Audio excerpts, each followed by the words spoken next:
Welcome to Losing a Child, Always Andy's Mom. On this podcast, we journey through the devastating experience of the death of a child. Grief is seldom discussed openly in our culture, and the death of a child makes people feel even more uncomfortable. We approach the topic openly and honestly, speaking to people who have lost loved ones and experts who help care for them. Whether you are a parent experiencing loss or someone who wants to support another going through this tragedy, this podcast strives to offer hope and help.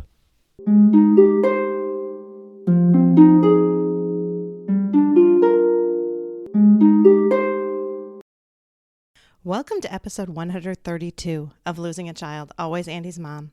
I'm Marcy Larson, Andy's mom. I'm not going to take too long with today's introduction because the interview is already a little on the long side considering how much we really need to talk about to get an idea of what Jessica's story is. I do want to take a minute, though, for a couple of items. First of all, I want to thank those of you who have donated to our fundraising campaign. We have actually reached over $1,000, which is really exciting.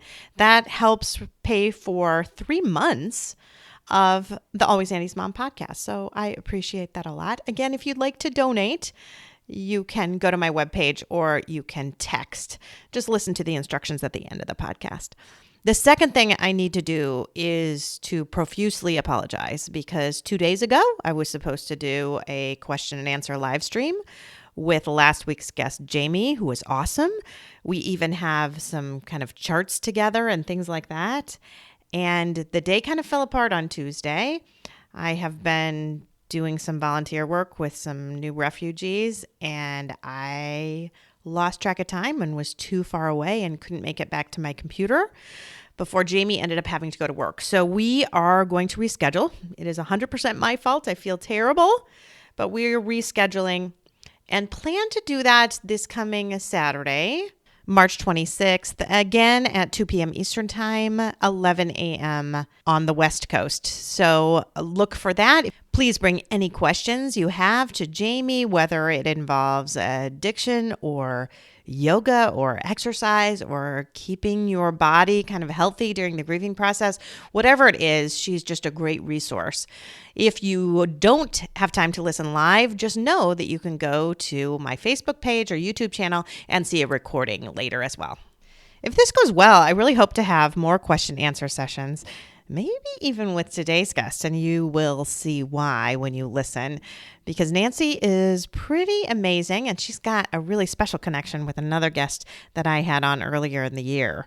Now just sit back and enjoy listening to Nancy, Jessica's mom.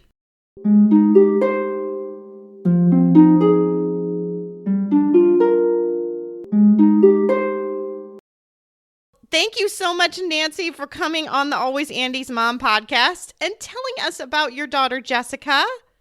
Well, thank you for having me. I am so excited to get to hear more about her and to talk to you about her in person because actually I feel like I know quite a bit about her. So just to let my audience know, Nancy is a producer of the Bereaved But Still Me podcast, where the host Michael, Liel's dad, was just on the program in January. So if you've all heard Michael and about that podcast, here is Nancy, one of the behind-the-scenes people in the podcast. And I just recently learned that she was the first episode for season 1, season 2, and season 3, which makes me feel exceptionally honored because I was the first guest for season 6. So now I feel like, wow, because I had a lot to live up to because she opened 3 different episodes. So if you want to hear more about Nancy and Jessica's story, you can go to Bereaved But Still Me and listen to those 3 episodes. But I encourage you to listen anyway because they do some really amazing work. Well, thank you. And what's another interesting thing, I think, is that Michael, whom I just love, I just felt such a kinship to him, says when he talks about you, he said it on the podcast, he thanked you because when Liel died, you were the one he turned to. And he felt like you helped him through that process more than he could ever thank you for. So I think that's saying a lot about you and the amazing person that you are. So Oh, I thank just can't you. wait to hear more Oh, from thanks. you. Yeah, I love Michael too. We've been friends for over 20 years, and it was a privilege to be there for him. It was just over 2 years after Jessica had passed away. I love to offer support wherever I can. That's living in the hospital, actually. I realized that there wasn't a whole lot I could do except to comfort my daughter through all of her illnesses and procedures and surgeries. Mm-hmm. But to talk to other moms and offer them hope and support, that made me feel good. That made me feel like I was actually doing something Mm-hmm. positive with that time that we spent there. So that's something that I really enjoy doing. Yeah. And I know you have continued to help that congenital heart disease community as well as now the bereaved parent community. So you've done Yeah. some amazing things, and we will Thank you. get to that later. But now we need to Okay. talk about your sweet Jessica. Yeah. Oh my. So I had a 2-year-old. My husband was in school full time, working 2 or 3 jobs. We had no insurance, and Miss Jessica was diagnosed at 2 weeks old with congestive heart failure. She almost didn't make it through the night. And all of a sudden, they were telling me if she doesn't have surgery tonight, she could die. Yeah. And then all these things were wrong. We had no idea. I couldn't even grasp what they were telling me. And Mm-hmm. I knew she was sick. I'd taken her in several times. And finally, somebody figured that out. But she didn't have a direct connection between her heart and lungs. That's kind of important. Yes. So Yes. she had total of 9 heart defects, not just in the heart, but also the pulmonary arteries and blood vessels and such. So it's a big, long, complicated thing. Mm-hmm. But then they came and told us at 1 o'clock in the morning, go home, get some sleep. We're not doing surgery tonight. We're like, but you said she could die. Oh, she developed all of these collaterals, blood vessels. Yeah. It's amazing what they can do because, you say there's no direct connection, but there ends up being connections, right? They develop these. Right. And before she mm-hmm. even needed her lungs, her Yeah, body right. knew to grow these collaterals, but it came off the aorta. So she had a big hole in between the 2 ventricles. All the blood mixed in there, went up through the aorta, and these blood vessels from the aorta went out to the lungs. So all the oxygenated and unoxygenated blood mixed. So she was really blue. And finally, I'm like, well, why don't you tell me purple is blue? I mean, Yes. It's like, I don't know what I'm looking at. I know. But anyway, yeah, so they ended up not doing surgery until she was 5 months old because Wow. she was in congestive heart failure, and they wanted her to, lose that extra fluid and get her heart pumping better before they did surgery, and then You just want to give them the best chance that you can. gain every ounce she could. And I Right. actually feel like we waited a little bit too long because she had, and it might have happened no matter when we did it, but she had a blood clot break off and go to the brain, in the speech area of the brain, during her first surgery when she was 5 months old. Yeah. So she was having seizures, and her right side was weak. Like she tried to reach up to grab a bottle and she just couldn't. So her left side became her strong side. And this is back quite a long time ago. We should say This that. was in 1988. I know. A long time ago. Yes. Long before they I have to tell you, I was in middle school at that point. So this is a long time ago. I couldn't be your mother. The heart surgeries and things are much more advanced. I mean, they developed even by the time I got to medical school, and then since I've been in medical school, it's continued to get better and better and better. So, we do have to take all this with a little bit of grain of salt that this was a different time than we're in right now. It was a different time. However, it's still the same surgery. It's still the same surgery. They might have developed better techniques, Yes. but they still would have. And what they did is they put a shunt between the aorta and the pulmonary artery. Up until then, the pulmonary artery had no blood going through it at all. Mm-hmm. Mm-hmm. And because of that, it was extremely narrow all the way through. Then later, they did another test and they found out that the pulmonary artery only branched out to 1/3 of each lung. So those collaterals were extremely important because you need to function at least one full lung, and she didn't even have that from the branches from the pulmonary artery. And the shunt was to force blood through there to make it open up. Mm-hmm. So then we did therapy either at home or went somewhere. And when she got a little older, she was having a really difficult time trying to form words. Yeah. And so we taught her sign language. So of course I had to learn sign language. And here this poor baby is 1 year old trying to communicate, trying to form fingers with hands that have had a stroke, that don't have enough oxygen getting to the brain. Right. So she had her own sign. Poor thing. Mm-hmm. And I swear she was like Helen Keller. Her very first sign was baby. Okay. Oh. She could hear, so she could understand us. Her very first sign was baby. And she had a baby doll that she absolutely loved. And she picked it up and hugged it and put it down and signed baby. And we said, yes. And she was so excited. She hugged it. And then she wanted to know what mommy is. Very next thing. But, mommy. So we taught her mom. And she picked that up and she hugged me. And then she started grabbing things. She wanted to know, what's this? What's this? What's this? What's this? And wow. If I didn't know and I didn't have it in a book, well, she made it up and that's what it was. By the time she was 2, she could sign over 80 words. Wow. That's awesome. Incredible. You don't even have to have 80 verbal words as a 2-year-old to be considered normal. You don't even have to be able to speak 80 words. Right. So for her to be able to sign 80 words is amazing. The speech pathologist and I sat down and we started writing down all the words that she could sign. Wow. And we couldn't believe it was over 80 words.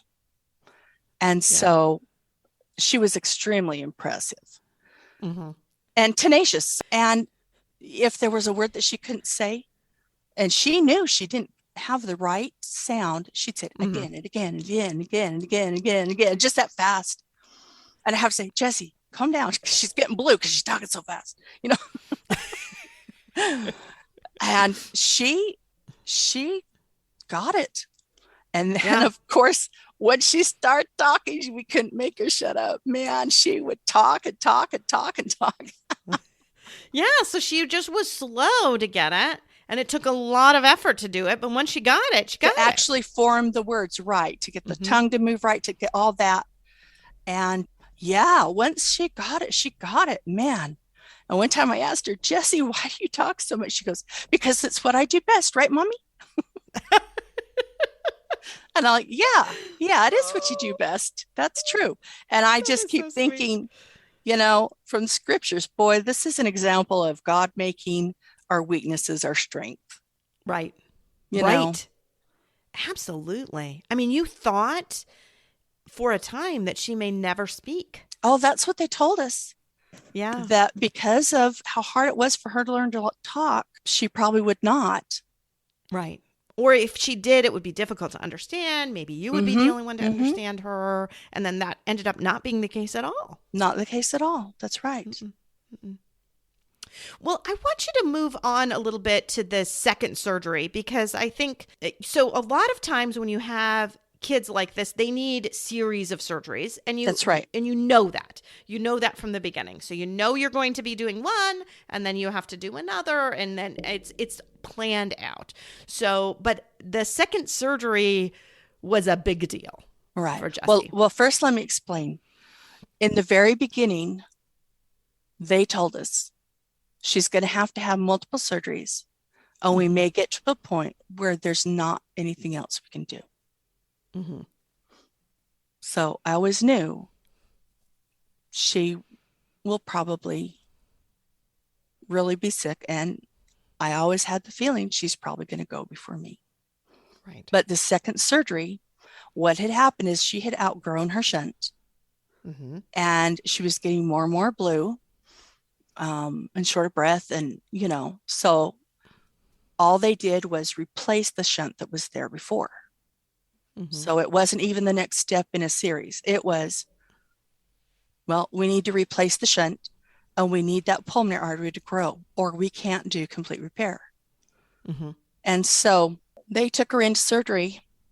And what we didn't know, but what the surgeon told us later, is they knew that the shunt was extremely close to her sternum. And when they cut the sternum, they cut the shunt. So all that blood was hemorrhaging outward. It took them 7 to 8 minutes to get her on bypass.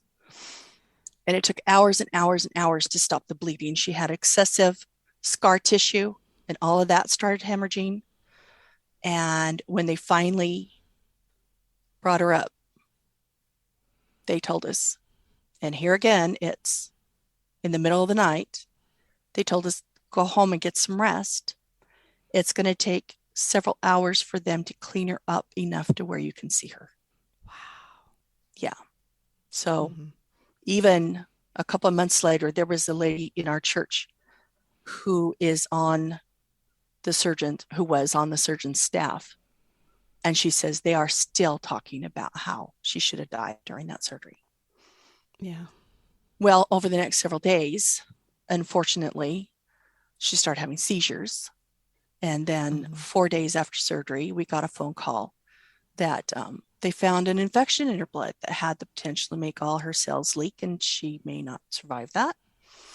But hopefully they caught in time. And then another phone call saying she started hemorrhaging again. She's lost 1/3 of her blood volume in the last 4 hours. You need to come and spend her last hours with her. Wow. Because if we do surgery, she probably won't make it. So we went to the hospital fully expecting to say goodbye. Our bishop from our church came and talked to us and prayed with us. And we knew we would tell her if we felt like we were supposed to, or if they took her into surgery. And the surgeon just said, something's not right. We're not going to take her in for surgery. We have an OR waiting. We're doing blood tests every 15 minutes. But her blood count is fine. And he couldn't figure that out because of all the blood she had lost. Right. And I should say that before we went to the hospital, we prayed, thy will be done, fully expecting for her to die. And when both of us got to the point where we could just say, thy will be done, she turned the corner and she quit hemorrhaging all on her own. And the surgeon, it took several hours for that to happen. It just slowed down. The output just slowed down to where it was normal. And the surgeon said, a power far greater than ours saved your daughter today. We did nothing. We just stood around and watched a miracle. And that's just amazing. That was incredible.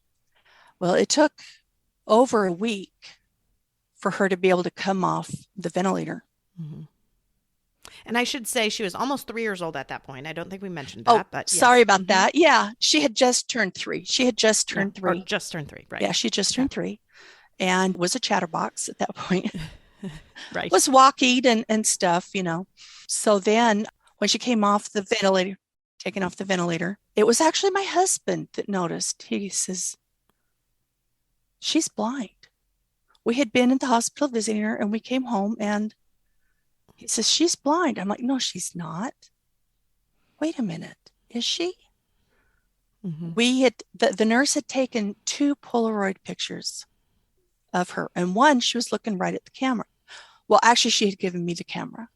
And I just kind of remembered having to follow her eyes to take the picture to where she was looking at the camera. Oh my gosh, you're right. So they had specialist neuro-ophthalmologists come in, and sure enough, by the way, she'd had another stroke that had affected 4 new areas of the brain. and 2 were in the back that control the vision. And they didn't believe she would, because the damage was so bad apparently, that she would ever regain her eyesight. And I thought, well, you know what? I've been able to help her with all of her other problems and being developmentally delayed and everything. We got this. I was just worried about her emotionally being able to handle being blind. And every day we would walk in and not say anything, and she would start to panic because she didn't know who was coming into the room until we said Jessie, and then she knew it was us. And the day I finally got to hold her, she had tried to throw her hand away and almost jumped out of the bed trying to get away from her hand when she put it up to her mouth. And I don't know what she saw. Maybe she saw a monster. I don't know. But she was terrified of it. And I was holding her, and she just was inconsolable. And I thought, up to this point, no matter what we went through, I could always console her. She always took comfort in me. And so I thought, gosh, here is this poor little girl who's being held by someone who smells like mommy, who sounds like mommy, who feels like mommy, but looks like a monster. I just, it just killed me. So I wrenched my back trying to help her. And I was so upset, and my husband had to work. So I went home and I had a prayer. And I told God, I said, I have done everything you've asked me to do. I've given up everything for this child, and I will continue to do this. And I've walked the halls in the hospital. I've done therapy with her, and I will take care of her blind as long as you allow her to be with me. All I ask is for her to be comforted. And I had this peaceful feeling just wash over me, peace and love and comfort. And I just enjoyed it for a while. And then I got up and I called the hospital. And they said, you know, she's just calmed down in the last 10 minutes. She's doing really well. And later on I called and, she's eating. And I'm like, she's eating? Wow. Yeah, she hasn't been upset since you called before. And later in the middle of the night, I called. She's doing so well. They're talking about moving her out of ICU, out on the floor. And I'm like, no, she gets more care in ICU. No. No, it's a good thing, they tell me. And I'm like, well, yeah, that means she's doing better, but she needs that care when I'm not there. So the next day, sure enough, they were moving her into a room, and it was a double bedroom. She was alone, but she was in the second bed. And my husband and I walk in. She turns around and she cries out, Mama. And I ran to her and picked her up, and we both just cried. She could see me from across the room. She could recognize me.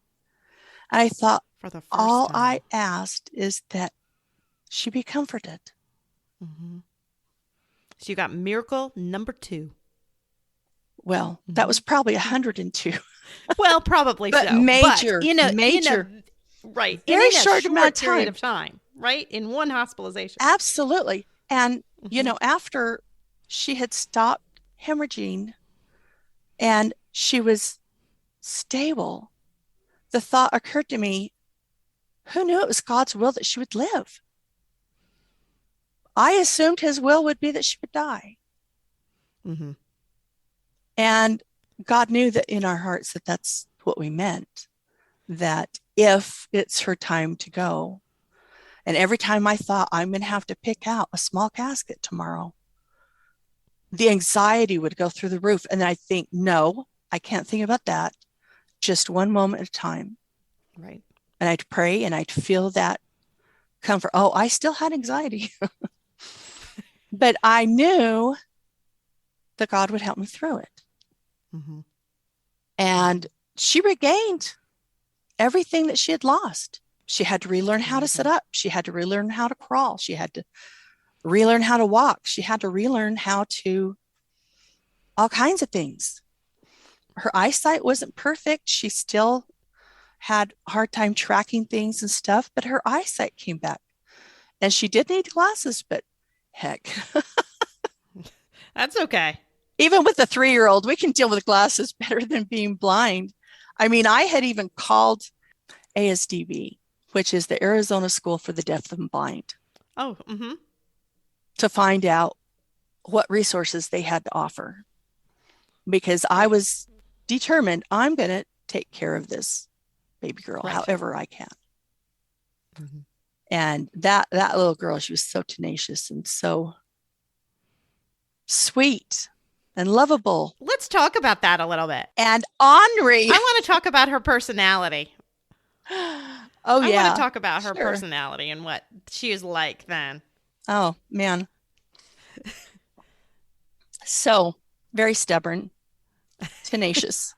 So, and a little later we'll talk about it, but I ended up having 3 boys and 1 girl. Mm-hmm. Since she didn't have much control over her life, we let her have control over her room, which was a pigsty, which the door would get slammed, which we could hear when a brother would go in, get out of my room.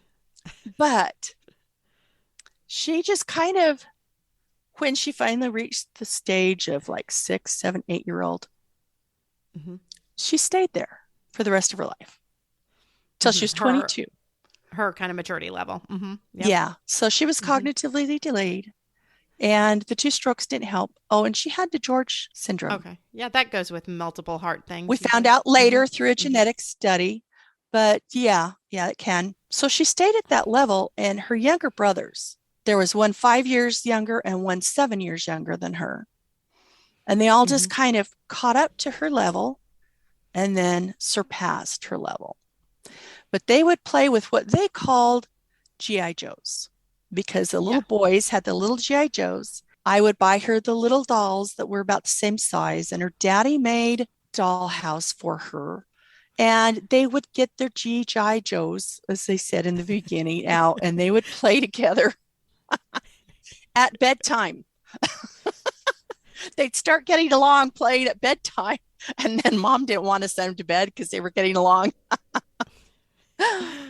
But so sweet. no, she was so sweet. When I would go to her IEP meetings with their school, and I'd ask, is she real stubborn? Is she, does she throw a temper tantrum or anything? They're like, are we talking about the same girl? She is so sweet, and she was timid and shy, and if anybody acted up, she just, it hurt her soul. Even at home. Oh yeah, she could yell, but she didn't carry on, She would just yell and then it would be over. But if anybody yelled, it just hurt her soul. And so we had to learn how to resolve our issues very quickly. Or we'd have a blue child crying, getting bluer by the second. Yes. But she was very emotionally, I don't know, just very tenderhearted. And her anxiety and depression would peak at night, in the middle of the night. So I'd have to be up with her at night, late at night.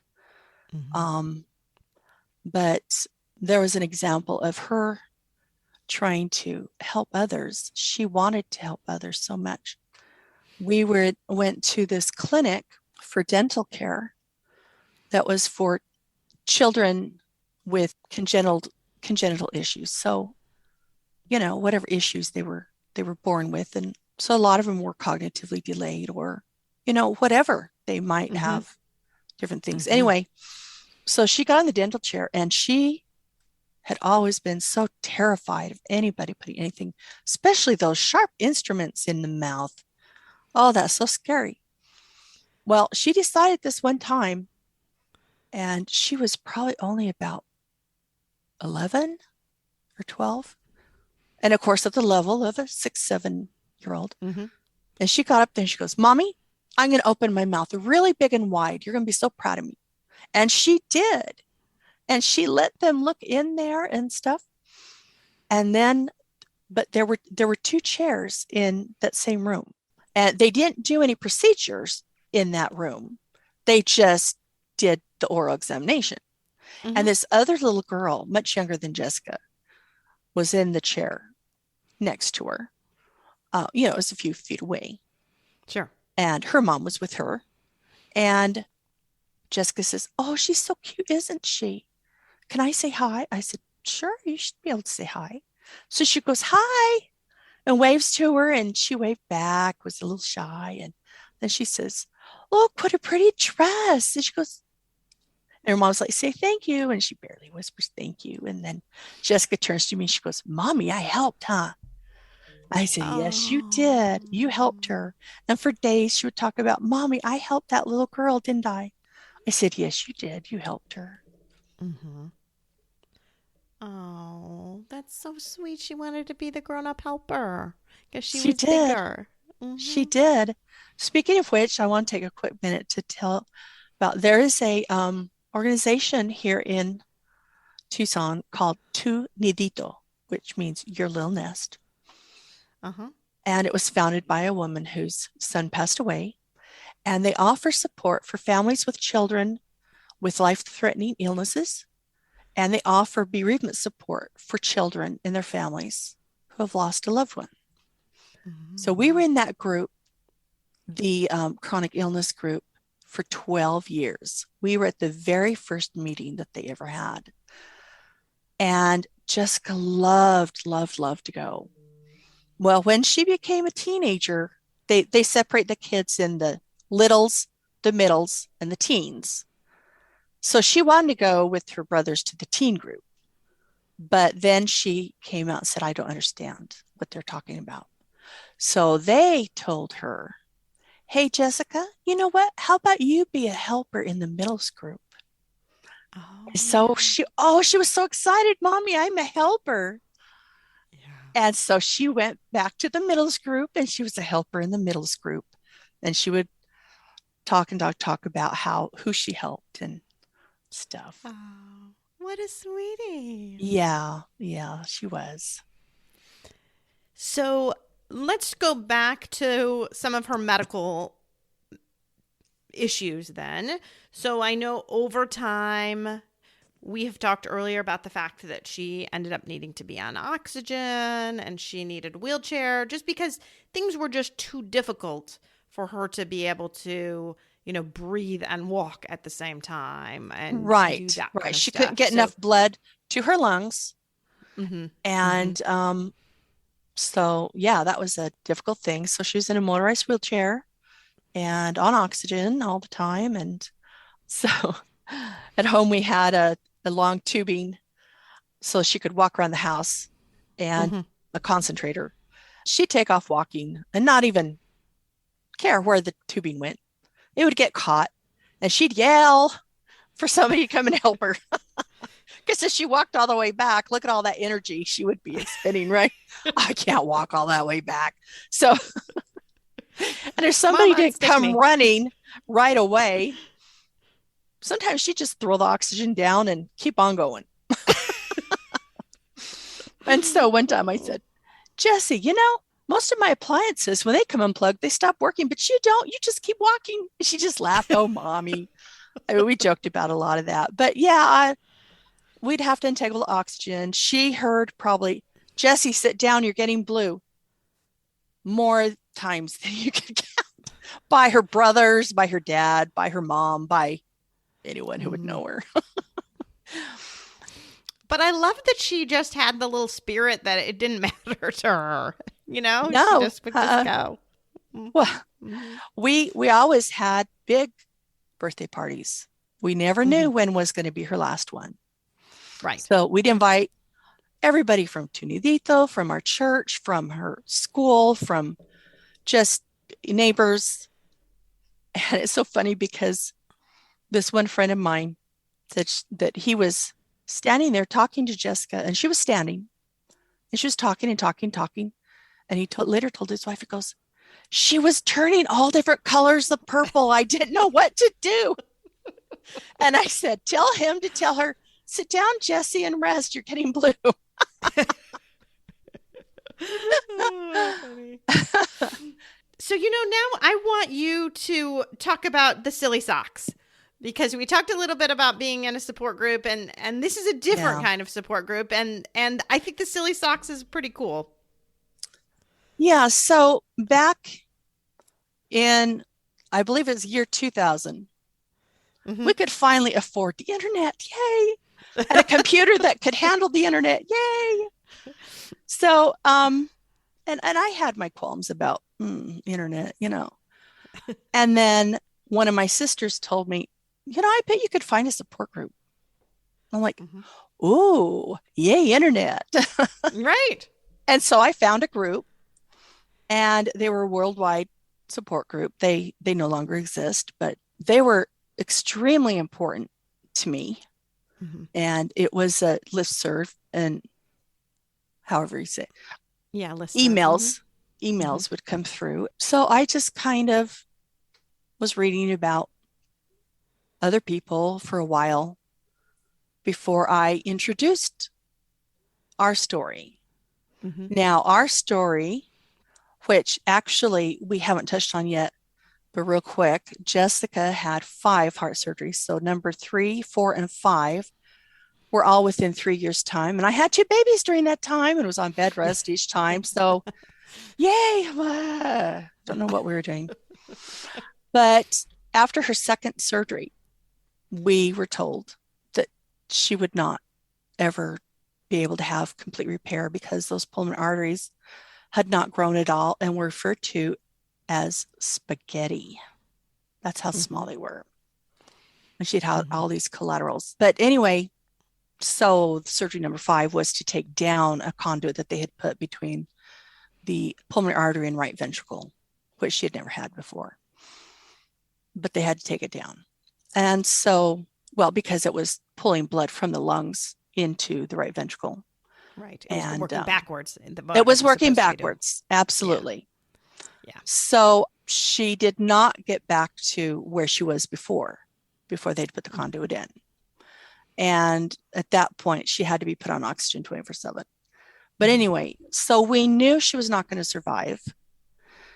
We knew they actually told us that she could die because of she'd get an infection and her heart wouldn't be able to handle it, or she would get too blue to survive. And most kids living off shunts like she did don't survive past their mid-teens. And she was 6 at the time, so maybe 10 years.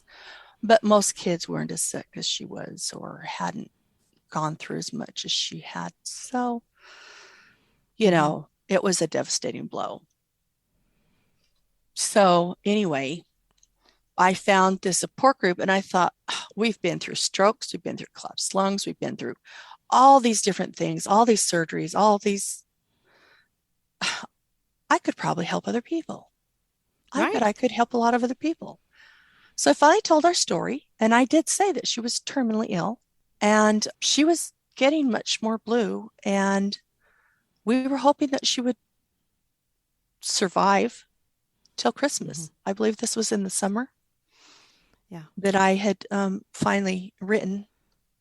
And oh my gosh, all the love and support that started coming. People even wanted an address and they started sending things. Well, it was a tradition on that group to have Christmas socks, to wear Christmas socks in support of someone. Jessica received a pair of Christmas socks and a card from the very first recipient of Christmas socks, who happened to live in Phoenix. So not that far away from us. Yes. And I actually got to meet them in person one time, but I digress. So she was just getting all these gifts and everything. And I was getting all these amazing emails. And it was just so awesome. And we had a wonderful Christmas. Quite a bit of family came to town. And so it was just really awesome. So then after that, people started saying, okay, what kind of socks do we wear now? Valentine's socks, Easter socks, and then it turned into silly socks. So every time Jessica's health would take a nosedive, which it did frequently, and I let people know, well, let's pull out our silly socks for her. And a lot of the original, including Christmas socks, whatever, polka dot socks, striped socks, whatever. I've even had pictures of people, white socks, drawing pictures on them. They would send us pictures of them. And so she'd pull through. And I know it wasn't just because of people are wearing silly socks, but No, but it feels when you it feel was that support. like a prayer, Mhm. a visual prayer. I had someone even email me and say, do you think that they would sell Christmas socks to a Jewish lady? And I've seen people, well, can I wear Hanukkah socks? And I'm like, of course. Of course. And so every time Jessica got sick, though, oh my gosh, is this going to be it? Mm-hmm. And we'd have to try to emotionally and mentally prepare. And our kids were starting to get older. I always assumed that my kids would be young when she died. So I'd be super busy taking care of them. I'm not saying I wanted her to die young. I just never expected her to reach 22 years of age. Yeah. It was pretty That's awesome. Amazing. That's Except amazing. that the last 6 years of her life were really, really super difficult. Mm-hmm. You had mentioned when we were talking before about someone whose child had lung bleeds. She had lung bleeds. Mm-hmm. She started coughing up blood. That terrified her. Yeah. And you could hear her crying, I'm not ready to die, choking on the blood she was coughing up. And her little brothers would run and hide in the bedroom or out in the family room because they were terrified. Well, here comes another major miracle that you didn't even know about.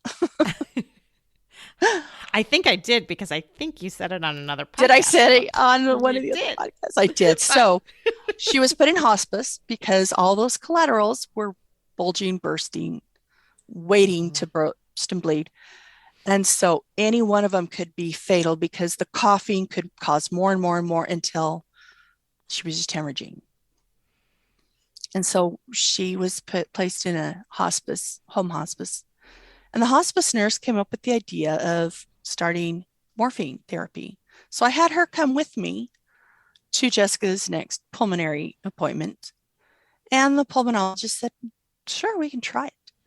And the theory is that the morphine will cause the pulmonary arteries and pulmonary blood vessels to relax so they won't burst and bleed, maybe preventing 1 or 2 or more, hopefully, lung bleeds. Well, within 6 months, her lung bleeds had completely stopped, and she never had another lung bleed. And they kicked her out of hospice. Thanks for kicking us out. But I know. But anyway, so that was amazing. But by that point, her ischemia of the bowels was getting extremely painful. Right. Because she's just not getting enough blood there. Mm-hmm. Well, here's the deal. She had horrible arteries. Yeah. They had damaged the arteries in her groin from doing catheterizations, and she grew collaterals around them. Obviously, her pulmonary artery was really bad. Well, all 3 arteries that go to the gut were extremely narrow. And when you don't have enough blood getting to the gut, and there's not enough oxygen in the blood that actually gets there for many years, the gut was becoming necrotic and dying. Yeah. And it's so painful. It's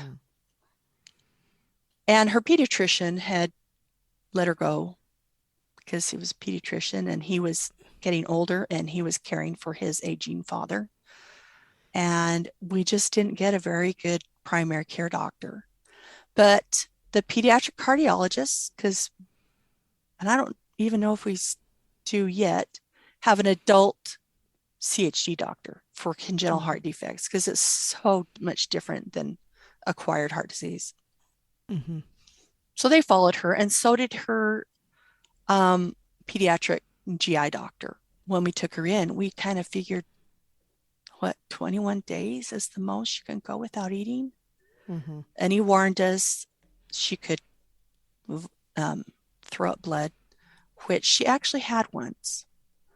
And she would like have these attacks where she would have diarrhea and vomiting and really sick, and then it would pass, and then she'd go back. But anyway, so this little girl, as stubborn as she was, went 64 days only having ice chips and some soda pop. That's all.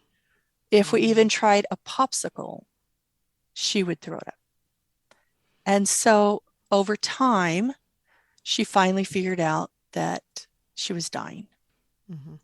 We have a picture of Jesus up on her wall. And she pointed at him and said, I'm kind of mad at him. I said, how come? Because I don't want to go yet. But I don't want Jesus to be sad that I'm mad at him. And I said, sweetie, he's a big boy. She laughed at that. He can handle that.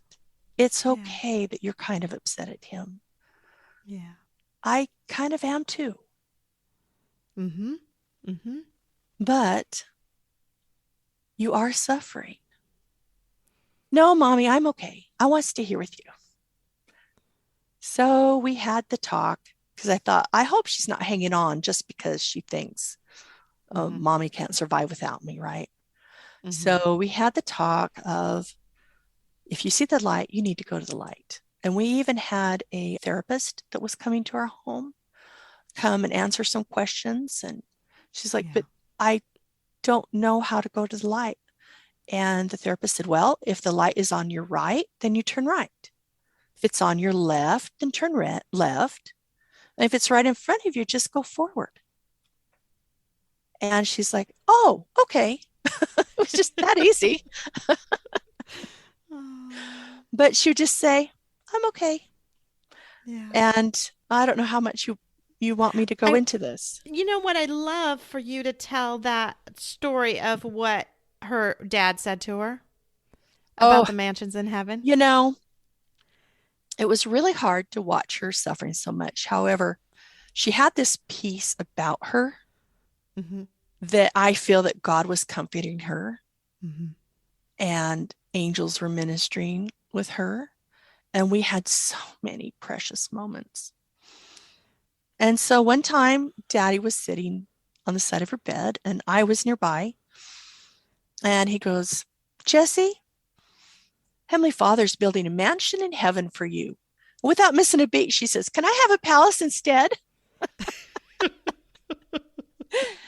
And we both laughed and we said, of course you can have a palace instead. So then she went about talking about how she was going to decorate her palace and how, Mommy, I'm going to have a pink room in there for you because I know it's your favorite color. And you can come see me when you go to heaven. I said, oh, I'll be there every day. Yes, you will. I'll be there every day. So I also told her, and something we just real quick, I've got to mention my nephew. He, my sister's son passed away 2 years before Jessica did. So it was like every 2 years, something major happened. In 2004, Jessica had lung bleeds. 2006, Marcus was diagnosed with brain cancer. In 2008, Marcus passed away. And in 2010, Jessica passed away. And we told her, Marcus will be there for you. Yeah. When Marcus passed away, we couldn't travel up to Utah. Jessica hadn't been able to travel for years. So we had our own little memorial here outside, and it kind of went okay. But anyway, Jessica just would cry every night. I can't believe Marcus died. And she'd wake up and realize Marcus died. And she knew what that meant. Right. Because we've talked about our belief about life after death ever since the kids were little, you know, it's part of our faith. And she just was so sad. Well, one morning she woke up and she was so excited, so happy. And I'm like, well, good morning, beautiful, like I always said. And she goes, Yeah. Mommy, Marcus took me to Disneyland in my dreams last night. Oh. He did. Yeah, he took me to Disneyland. And we went on the highest roller coaster. And we put our arms up and we went, wee. Oh. I said, were you scared? No, Marcus was with me. I wasn't scared. Jessie, did you have your oxygen on? No, I didn't need it. And I said, did you have your wheelchair when you're walking? No, I walked. I didn't need it. I didn't need my glasses either. Uh-huh. And every night after that, he took her to Disneyland. Oh. And so my sister and I talked about it, and she said, yep, he's helping her to feel safe, to get ready and be safe. And so we would tell her, Marcus takes you to Disneyland every night, and he will be in the light. Yeah. He will be the first person you see. And just go to him. He'll take good care of you. And so that was comforting. Yeah, that is comforting. That is comforting. And she said a couple other really cool things to you during that time. Yeah. So the first one I'm going to remind you is about the butterflies. So about the butterflies. So one day I went in there and I would just go into her room and gently kiss her on the cheek or something, just because I could. And I knew there would be a day when I couldn't. And she would wake up and grab my head and kiss me too. Yeah. And so one day when I was doing that, she woke up and she goes, Mommy, I'm going to send you butterflies from heaven, okay? I was kind of taken aback and I'm like, well, sure, Jessie. I'll look for every single one. I will look for them. And oh my gosh, has she sent them to me? One day I was having a horrific day. Somebody had really, really hurt my feelings. Yeah. And I was driving in my car, tears streaming down, and this butterfly comes up as if underneath the car, up over the hood, right in front of my sight and over the top of the car. Oh, wow. And I said out loud, Jessie, I see you. Thank you. You're here to comfort me. And I thought, after all those years of me comforting her and staying up all night with her and comforting her emotionally through the physical and the emotional stuff, she's here for me now. Yeah. She's watching out for you, Mama. Yep. She sends daddy butterflies. And my middle son told me, he goes, Mom, this was just a few months after Jessie died. He goes, Mom, I know that butterfly thing was between you and Jessica, but I've never seen more butterflies in my life than I have since she died. I said, of course, it's not just for me. It's for everybody. And I've made friends for everybody all around the world, that I even have friends in Australia say, every time I see a butterfly, I say, hi, Jessica. I think that's amazing. It is amazing. And one time my mom and sister and I went to take some flowers to Jessica's grave when my mom was in town. And a butterfly came flying by and my mom kind of gasped. She goes, oh, Jessica's here. And I said, of course she's here. We're here. Where else would she be? Where else would she be? Yeah. Yes. Oh, I love that. I love that. Yeah. Oh. So there are other ways that you feel like you feel Jessica around you? Yes. Yeah. It was probably a day or two before she passed away.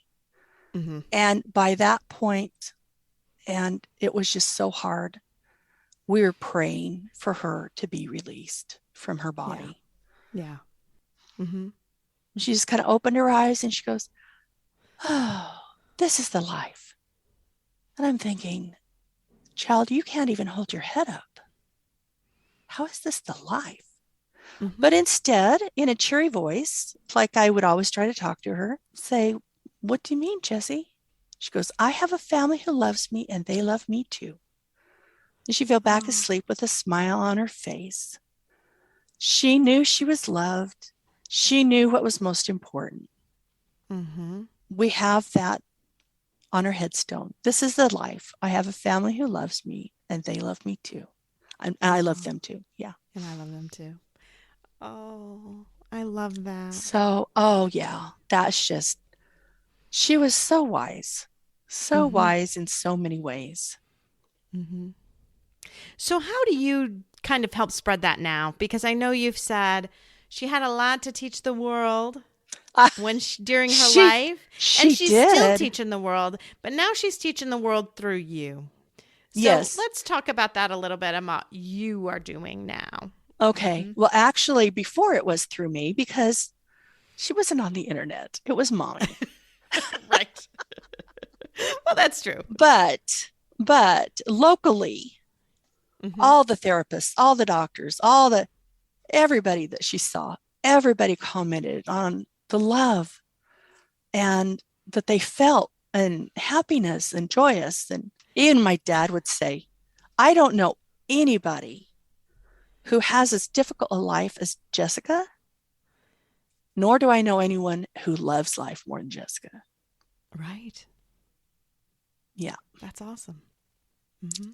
So I, as you had mentioned, am on the podcast.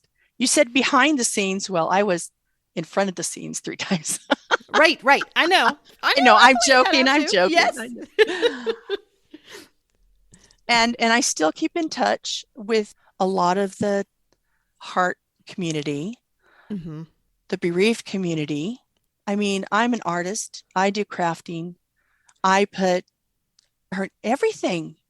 Yeah. I even have my own little jewelry business. And I have every single one of the butterfly charms that we put in lockets. I have all the butterflies. And I've been gifted so many butterflies. Somebody that knows me, you know, they'll see a butterfly. Oh, Nancy needs this, and they'll give it to me. It's so awesome. For example, I had major surgery a few years ago in 2015. And in the recovery room, there was a picture and there was a butterfly on it. And I asked them, do all the recovery rooms have butterflies? Oh, no, just this one. Yep. She's with me. She's with me. Of course she is. Of course she is. My sister was saying, the one whose son passed away, Jessica wanted to be with you every second and every day. And she would. I'd leave to go grocery shopping or even just to run one little short errand. She would call me, Mommy, I need you. And I'm like, your home health aide is there. Daddy's there. You know, somebody's there. You don't really, honey. She needed me 24/7. And so my sister said, where else would she be? Right. And with you. When I went and I love going to the craft stores. And when she was healthy enough, occasionally I would take her. And of course, I'd have to load the wheelchair, the oxygen, and all the whole shebang. She'd love looking at all these different things, and she could choose something. Or if I'd go out, she'd say, Mommy, bring me a surprise. She couldn't run and play. She couldn't ride a bike. She couldn't even swing on the swings very high or for very long. Right. She couldn't do all these things that her brothers and all her friends could do. So I'd bring her a little surprise. I found recently a whole bunch of surprises. Did you? I did. And so I have for been anyone watching them. the video portion, contact Nancy. You can see her craft room behind her and all of the amazingness behind her that she helps create. She thought it was too cluttery for the screen, but extremely I think it's cluttered. Amazing. I love it. I love to see it. Thank you. Thank you so much. Yeah, I mean, she loved pink and yellow. For those watching the video, here's a butterfly. Oh, yes. I have beautiful. Almost all the butterfly paper craft punches ever made. Well, I just love that because it's really a part of your healing, isn't it? It I mean, really that's has really been. something that Here's has helped you. here's another one. And she always loved hearts. And this has a bunch of Yeah. hearts. And this is a little girl holding a heart. Yeah. And Oh, we had so much in common. She was my mini me. yes. And we would do Yes. little crafts together. And Carl, my husband, took a couple of pictures of us. And I'd go to a scrapbooking retreat every summer. And he would take her and she could stay for a couple of hours. And she would help me with a tape runner. And then after about 10 minutes, she was done and play her Game Boy. But she wanted to be with mommy. Oh, of course. Oh. Well, thank you so much for sharing Jessie with us today. Oh, I just you're love learning welcome. about her and what you've done now since. She's just really an inspiring little girl. Yeah, well, thank you. Thank you. And it has been very healing to be the producer and a guest and the graphic artist For the podcast. It's Yes, amazing, isn't yes. it? Working with Michael and Anna has been really, really, I don't know, life-saving. I mean, there are times that I get up and I'm in a bad mood and I'm like, oh, I don't want to do a meeting today. But then I talking to him, and you know Michael, he loves to joke, and I end up in a really good mood. And with Anna, we get a lot of work done. If it weren't for Anna, we probably wouldn't get any work done. But no, it's wonderful. And I want to thank you again for coming on our podcast. Oh, absolutely. We really enjoyed having you. Yeah. And I encourage all of my listeners again, if you haven't gone to Bereaved But Still Me and listened, go ahead and do so. I just think they do just such an amazing job. So theirs is once a month, so not quite as much of a time commitment for a listener as mine every week. And we're only half hour. And they're only a half an hour too. So it's way less of a time commitment than mine. But again, thank you so much, Nancy. And I look forward to working with you guys more and more with your podcast as well. Oh, definitely. And you too.